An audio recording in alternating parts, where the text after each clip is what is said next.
racontait que pour aller à un conseil national, ils étaient obligés de payer une chambre d'hôtel, ils étaient obligés de payer en plus l'avion ou le train, et que ça leur coûtait très très cher. Et la fédération n'était plus en état de rembourser. Et ces gens qui se ruinaient franchement pour aller à ce truc-là, c'est uniquement pour applaudir toute la journée. Ça sert à rien. Je suis désolée de dire ça, ça sert à rien. Donc ce que je préfère, c'est de dire, voilà, votre région par exemple, est-ce qu'elle a envie de s'emparer d'un sujet, par exemple la culture, travaillez là-dessus. Puis quand vous aurez fini de travailler, on fera un conseil dans votre région, avec vos fédérations. On aura consulté des experts de la société civile, les militants, les élus locaux et les parlementaires. Et puis par rapport à ce rendu, on débattra et puis on organisera un vote électronique. Mais ça partira des provinces. Et ça partira pas de Paris, de l'État jacobin. Et ça viendra de la base également. C'est comme ça qu'il faut travailler. Et puis pour répondre à votre premier point, je ne vais quand même pas dissoudre pour le coup 55% des adhérents, sachant qu'en plus il n'y en a pas beaucoup d'adhérents aujourd'hui. Et je crois vraiment que le problème, c'est pas... Vous savez, les jeunes, ils ne demandent pas de supplanter les moins jeunes. Ils demandent juste d'exister aussi.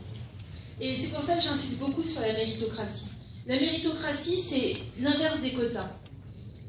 La méritocratie, ça permet à des femmes, mais à des jeunes, ou à des moins jeunes, d'émerger tout simplement parce qu'ils ont des choses à apporter, parce qu'ils ont des compétences à apporter. Ça peut être des compétences techniques, ça peut être des compétences matérielles, et ça peut être des compétences intellectuelles. Mais ça, c'est la méritocratie.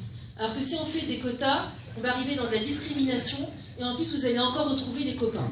Parce que c'est facile, hein, de dire au nom des quotas, j'ai nommé un tel. Vous allez retrouver les mêmes qu'avant. Donc, je salue le fait que vous souhaitiez que la nouvelle génération émerge, et je crois sincèrement que la méritocratie, c'est la meilleure des solutions pour voir émerger aussi des plus jeunes. En complément, on parlait de boire un verre aussi.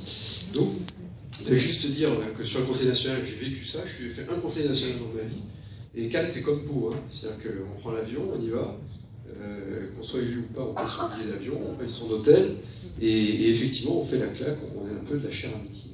Sur l'émergence des talents, c'est pas tellement la question de la... Bien sûr qu'il y a la question de la jeunesse qui se pose dans l'engagement, mais c'est toujours très difficile, et ça a toujours été très difficile.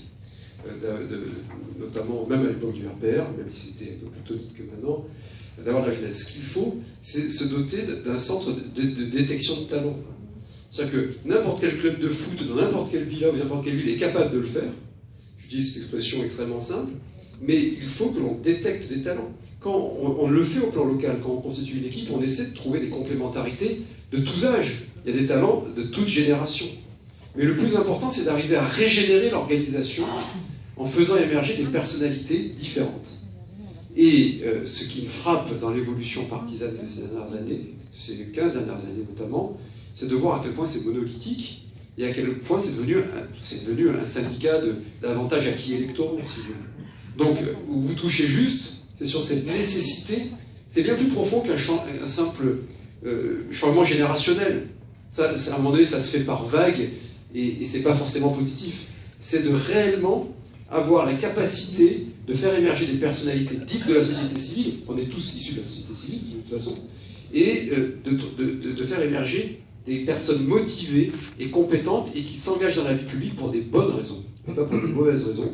Et c'est aussi un des points forts, je pense, du projet de Florence, qui parle vraiment de l'organisation des Républicains et qui est bien la seule à en parler.